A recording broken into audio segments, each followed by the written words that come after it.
of the project, you cannot have a set a base value unless you agree on the assessor's value of your home. You have to have a method of choosing an appraiser that will be in business in the future, and in this area they are limited.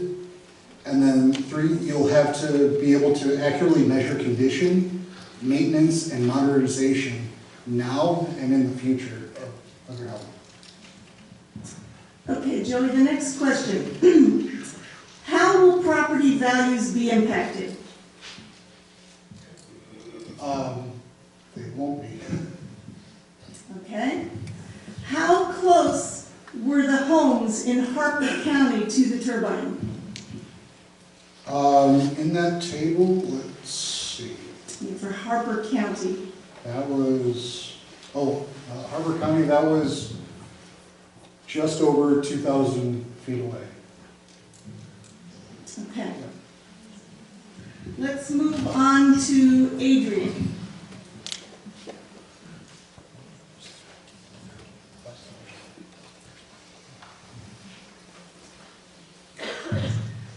Adrian, why does your economic impact study not incorporate depreciation on the value of the turbines for years 11 through 25?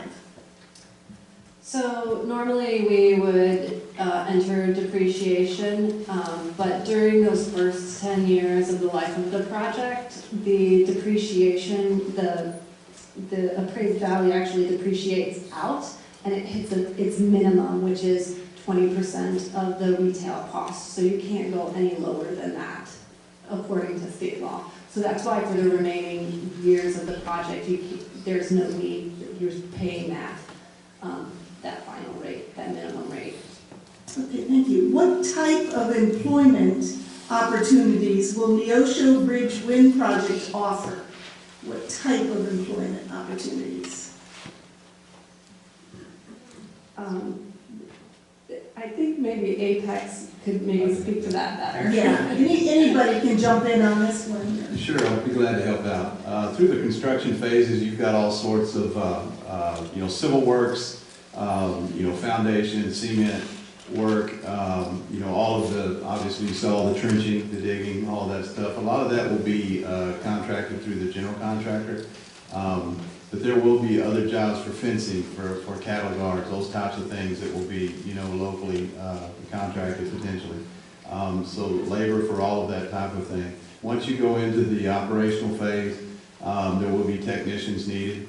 Obviously, as we're working on the turbines, you'll need steel, road work, civil work, different fencing, those types of activities. There'll be a lot of local labor and local companies, contractors utilized throughout the life of the project. Okay, keep the mic, Neil. The next one's for you. The Vistus manual mandates a safety radius of 500 meters for workers in case of fire or brake failure.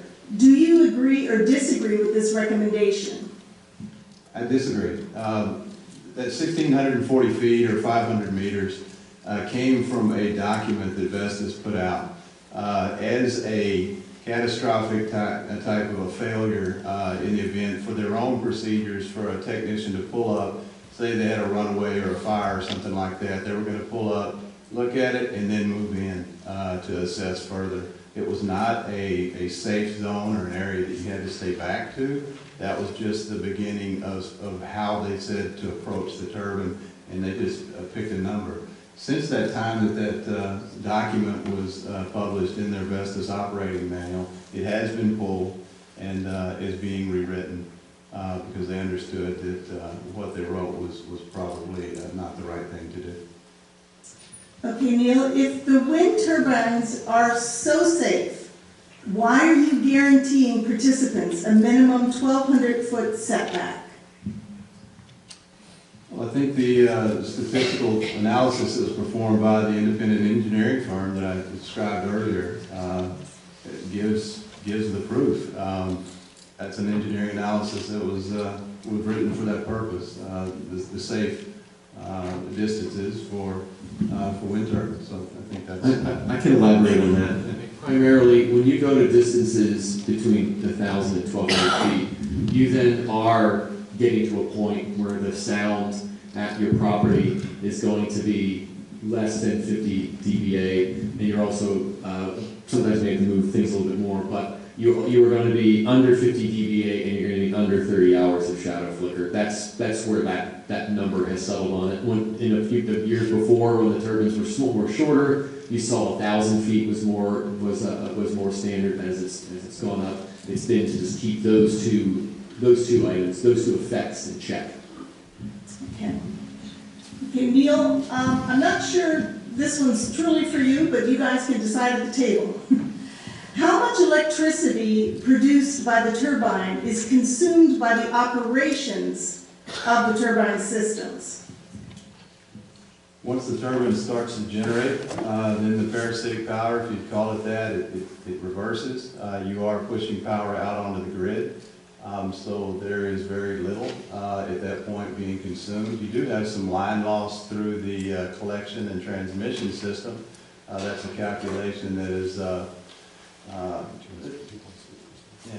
2.5% that's taken into account at the metering point. So the only time that there is consumption from the grid, if you will, is when the wind is not blowing or there's no generation being produced. Okay, I am going to read the second part of this. You may have answered part of it. Are any of the operations of the turbine grid powered, like the starting, the stopping, the cooling, the lubricating? And that's that parasitic power we're talking about, that there is a usage if the wind is not blowing. There are numerous, winter will have heaters going to keep the turbine ready to run when the wind does pick up. You've got the yaw system, which turns the nacelle into the wind that uses some power.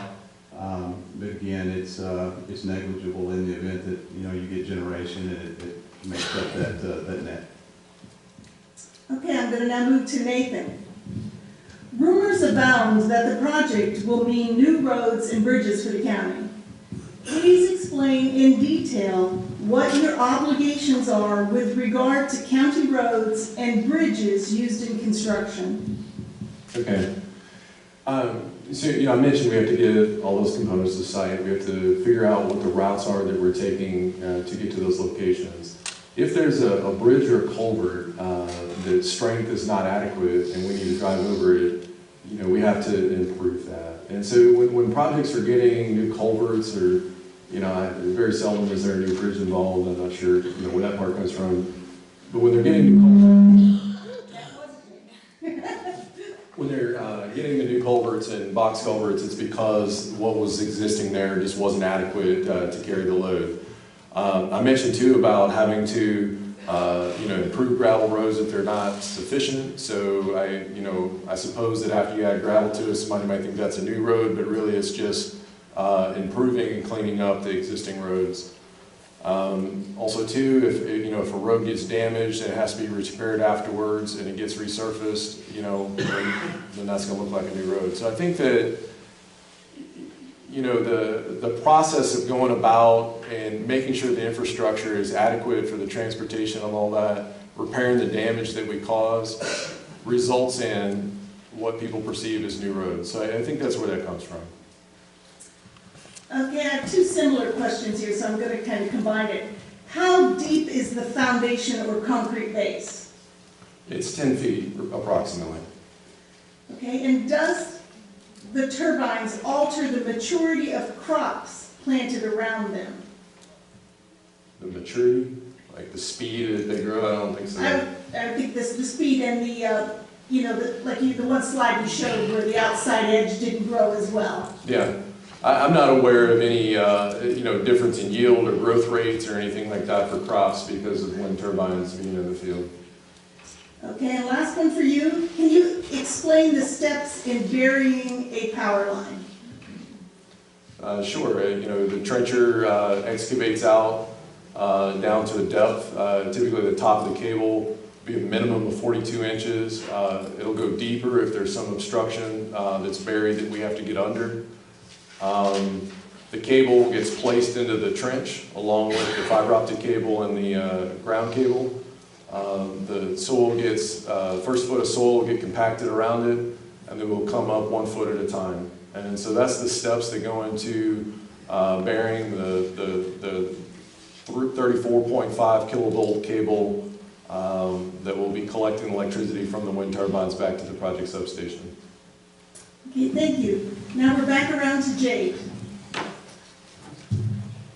Jade, how will the proposed pilot contributions be passed on to the company waiting to purchase the wind farm completed project from Apex? And is that continuity guaranteed? It is. The owners, when Liberty Empire takes over ownership of the project in 2021, as anticipated, then they will become the ones obligated to make sure all contractual agreements that were entered into with the company, the pilot, the leases, the decommissioning agreements are all upheld. Okay, some more agreement questions here. Why is the city of Galesburg in the contribution agreement and not the city of Thayer, if I'm saying that right, or the city of Erie, or any other city of Neosho County?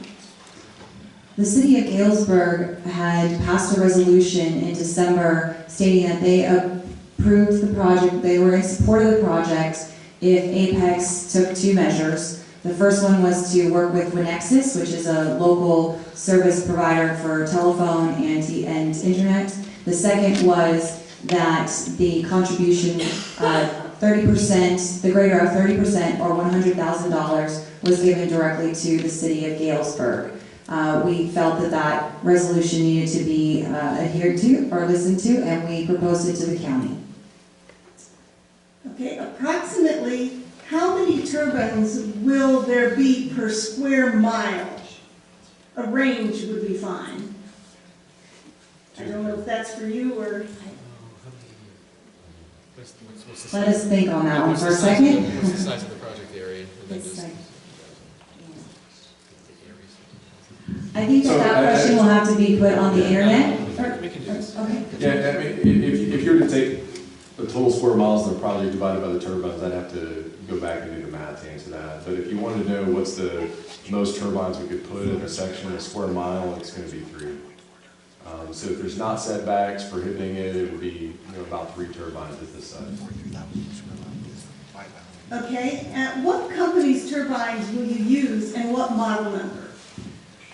So the anticipated or the current thought for the turbine on this project is going to be a Vestas machine. That is not confirmed as the negotiations with the agreement are still in play, but it is the likely turbine supplier. And the model is also unfinalized, but they are looking at the 2.2, Vestas 2.2. Okay, I'm moving on to Carlos now. If the cost of wind energy has plummeted over the last several years, why has Warren Buffett said wind energy does not make sense without tax credits? It's true that so the cost of wind energy has plummeted to the point where the wind tax credits are actually being phased out. So I think when Warren Buffett made that statement, I think that was a couple of years ago, and even a couple of years ago, he may very well have been right. So the tax credits go through to the end user of the buyer of the project in the form of a lower power price. But now the cost has come down so much that you don't need that crutch anymore. So as you have with whether it's computers or cars or anything like that, you build more of them, the price comes down. You don't need things like price supports, and that's a tax credit that is being phased out starting at the end of 2020. Okay. Isn't the history of wind projects that they are notorious for not paying property taxes and finding ways to avoid them? No. Okay, has there ever been a successful lawsuit to stop a wind farm? Not to my knowledge. I mean, people file lawsuits for all sorts of reasons, but I'm not aware of one. It wouldn't surprise me if there was one.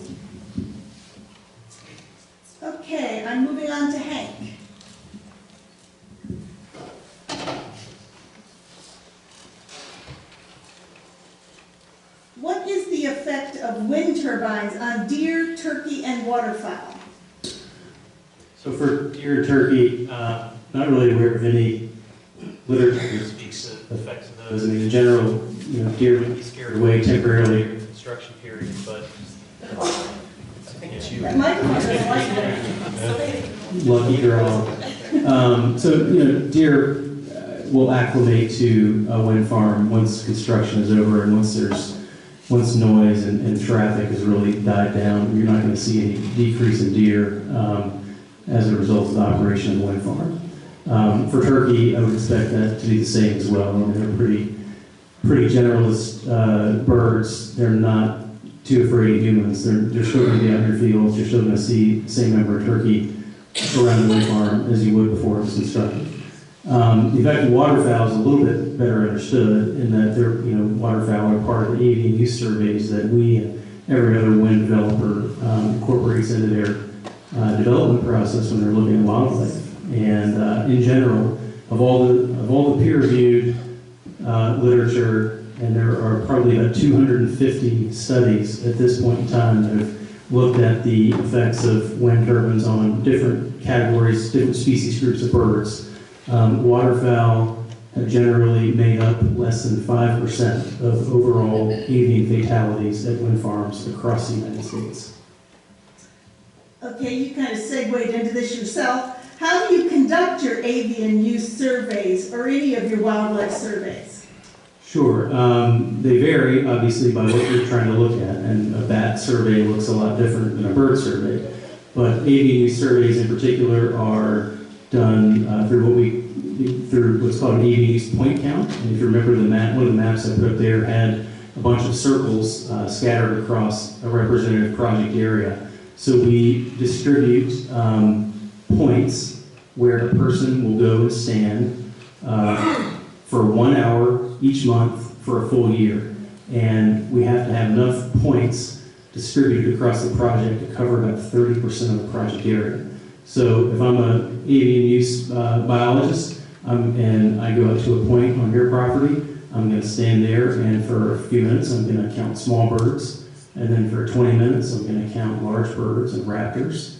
And then for the remaining 40 or 45 minutes of the survey, I'm going to count eagles. And I'm going to look out to at 800 meters in every direction and I'm going to count everything I see in those interval periods out to about 800 meters. And then all that data is collected and analyzed and sent to us. We review it, we interpret the risk, we share that with the agencies, and we make decisions based on that. Okay. How can your research be credible when 600-foot turbines are just now being built? They have never been used. Yeah, the methods don't change. And in general, you've seen, from the point at which we started doing surveys as an industry, I've been doing this for 10 or 11 years now, turbines were smaller 10, 11 years ago, but the methods that we used were generally similar to the ones we use today.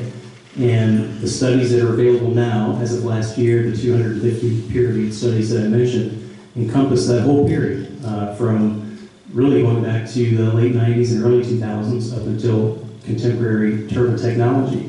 And in general, the results that we've seen haven't changed. There isn't a whole lot of variability across the country in terms of avian fatalities. I mean, in general, it's consistent in that songbirds are impacted the most, and that's consistent almost across the country. Raptors, less so, waterfowl and waterbirds, even less than that. So this is really just using the same methods and trying to see if the data tells us, but by and large, we're trying to answer the same question. Okay, now we're going on to Rob here. Okay, Rob, it is my understanding that LEQ measures an average of noise level over a 24-hour period. So the noise level could be 80 decibels at 8 a.m. and 80 decibels at 8 p.m. But as long as the average noise level over the 24-hour period does not exceed 48 decibels, Is that all your contract requires? So, the LEQ is an equivalent sound level, so it's over a stated period of time, and my understanding for this project, that's over a 1 hour period of time. So on any given hour, the project will not be over 48 decibels. So they couldn't be at 80 decibels, they couldn't physically produce 80 decibels to start with. It's just not physically possible. But they have to be at 48 on any given hour during the day. So that the LEQ is an energy average during a period of time, but that technique does not allow them to do 80, and then zeros and somehow come out at 48. No, that's not true. Okay, and there was another part of this. If so, why not use the LDEN measurement for sound? And that's a completely different statistic. This LDEN that's talked about in the new WHO document is an annual average, so that's over an entire year. So it's a very different and a much different way to look at things than the short-term 1 hour highest number. That's really the one that people care about. That's what, if you're going to hear something, that's what they're going to hear. Okay, we're moving on to Joey.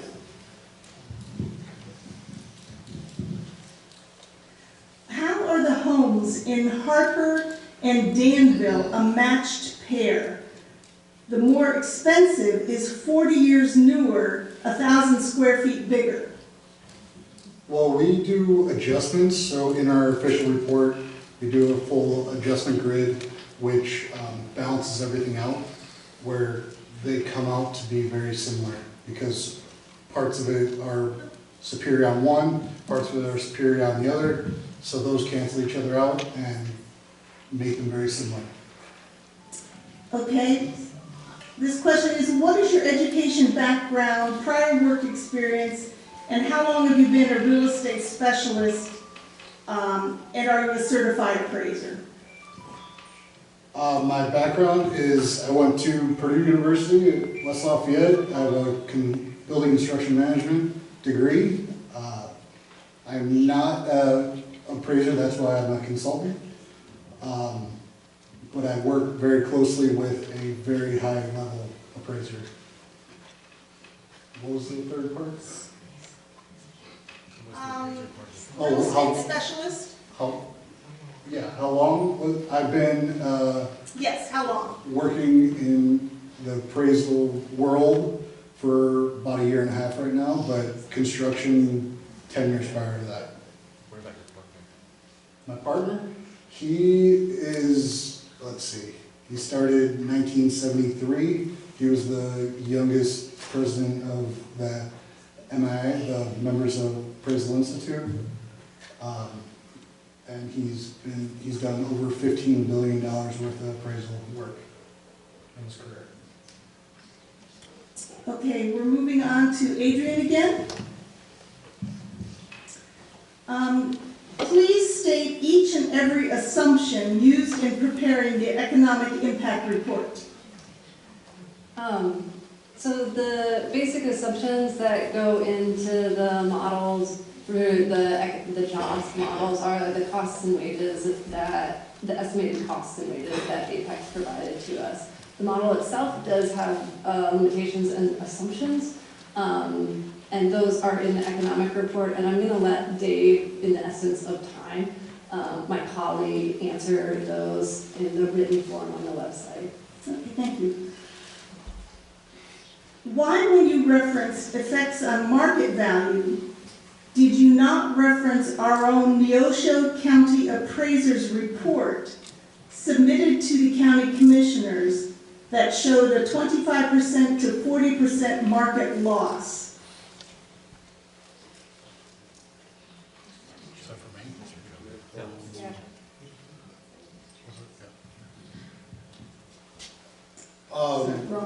Wrong person. I honestly wasn't aware of that report, but we've done our own research, which we've seen other reports that have those types of numbers, and we feel that based on their data, it just doesn't match up. They cherry pick things here and there. That's why we try to make sure we cover everything. And by covering everything, we don't ever see a negative impact. Okay, then back to Adrian here. What will our Neosho taxes look like if the project fails over the next 20 years? I would presume that they would still have to pay taxes on the project. So they would be similar to what we estimated up there, Okay, they being who? whoever owns the project. Okay. Okay. Let's see. If Liberty Empire takes over this project, it'll be taxed at 80% rather than 20% when the state takes over in 10 years. I think the question is then, will the project be state assessed? I'm not sure, this may be more of a statement than a question. I couldn't quite get a question out of that one.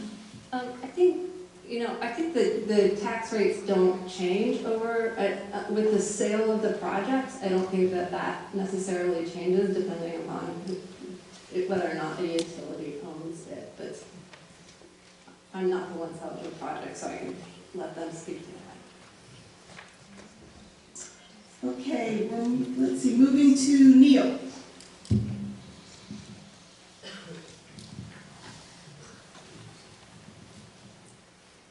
What makes a turbine catch fire? There are a number of variables there. You've got a hydraulic fluid is one, the triangle of fire, right? You gotta have a source, gotta have a heat, and oxygen. So the source can be electrical.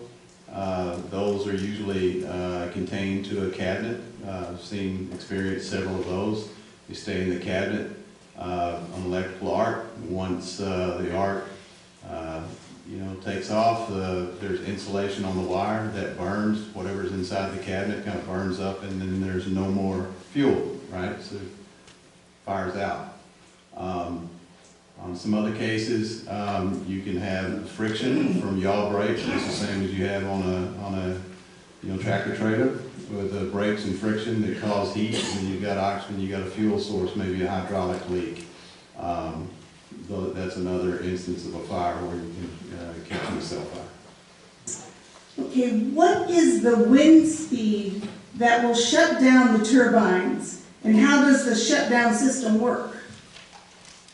I can't quote for sure the Vestas 2.2 that was mentioned, but typically speaking, it's about 25 meter seconds, up to 25 meter seconds, around 50 mile an hour. That has to be a sustained wind. It's not gust. It will handle a gust of wind, so that's a sustained wind. There's an anemometer on the nacelle that's monitoring wind speeds throughout the operation, and as it sees those wind speeds reach that level for a sustained time, it then pitches the blades back to neutral, the rotor slows, and comes to a stop. And after a parameter that's set, usually 3 minutes, if the wind is still down or up at that level, it waits. If the wind is dropped, then the blades will pitch back and it'll continue operation. Okay, if the manufacturer states a safety zone of 1,640 feet from the tower, why is the setback not 1,640 feet from the property line? Again, those were two different numbers for two different reasons. Again, that 1,640 feet number, the 500 meters, is one that has been retracted for reasons because it was not provided for the correct purpose. It has nothing to do with a setback. It was all about going up to a turbine that potentially had a problem, and just as a stop and look before you go in. It was an arbitrary number that was given out. That has since been readdressed. Okay. Where would you to apply for a job on the wind farm? I'm not sure about Liberty. I'm sure they'll have a website with a careers page that you can look up. That's what Apex has. We've got a careers page. Vestas also has an online portal to look up careers. There are several junior colleges. There's a nice one right outside Harper County. It's got a little technical school there that you get some training and then just apply online typically to get into the business. Okay, and Neil, will the wind turbines be able to survive an electromagnetic pulse from a catastrophic incident and still be able to produce electrical energy? I believe if there's an attack, an electromagnetic pulse is going to take out the grid. The turbines will not run without a grid, so therefore no, they will stop. Okay, moving on to Nathan. I have a fistful here for you, Nathan. We're going to see how many we can get through here before the time's up. All right. Lightning round. Many of them. A lot of them are locational. Okay. Where will the O&M building be? Is it selected, Chris? No. We don't know yet. Where will the project substation be? Say, yeah, we want it in the middle, but we don't have a specific parcel. Okay. Where is the concrete for the project coming from? So the contractor will hire a ready-mix company. Usually they're regional, local or regional.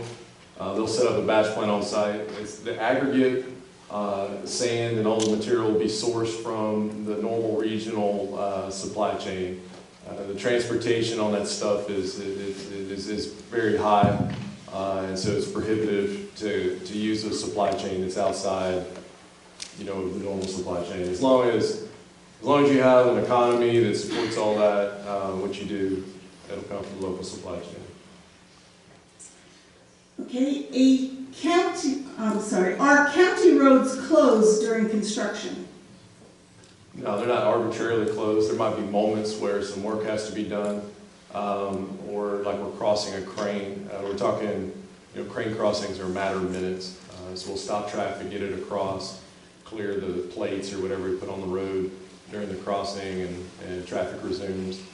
You know, if we're you know, applying stone to the road, you know, during that time frame, obviously it'd be kind of hard for traffic to get around, and there'll be signage to help you detour around that, or else, you know, you can wait and we can figure out how to get you through there. Okay, another one on the roads. Will money be put into escrow to cover future road repair? If so, how much? It's not something we had anticipated, having to put money in escrow. You know, the wind farm is a very valuable thing that if we were to default on an agreement or something, that, you know, a lien could be taken against the project to fulfill its obligations. Okay. Will the towers eventually be removed, and who pays? Yeah, so the owner of the facility at that time is responsible for the obligations of decommissioning. When the facility is, you know, not economical to be operated anymore, the owner of the facility at that time is responsible for taking down the wind turbines and demolishing the surface infrastructure that's in place to support the wind farm. Okay, will Apex hire any local private contractors to complete this project? If so, where would these contractors need to contact to be able to bid? So, you know, Empire's taking the lead on hiring the VOP contractor. The main contractor will be somebody who is very experienced in the construction of wind farms. There are not any of those local. That contractor will look at the local resources and figure out how to execute the project. Whether they, you know, hire a local contractor depends on a lot of circumstances. But once that entity is defined, if you're a local contractor and you'd like, you know, to participate in the construction of the wind farm, we can introduce you to that contractor, and you can see what you can negotiate. Okay, how close can I build a fence to the collection buried cable? I mean, they cross all the time, and like I said, they're at, top of cables, 42 inches.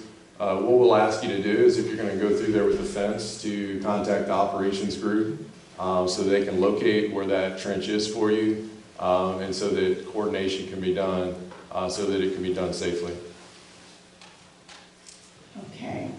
Last three here before we wrap up, and you get them too, because they're kind of related. One more location. Where is your construction laydown yard? Not determined. Okay. Okay, in Neosho County, there is a lot of rock. Do you use dynamite to construct the hole for the base of the turbine? A hole that size, we have very large equipment. If the rock is weathered or soft, the rock will just be excavated along with the soil. If we run into competent rock, we are committed to that foundation at that depth, and if dynamite is required, then that's what will be used to get the rock out of the hole.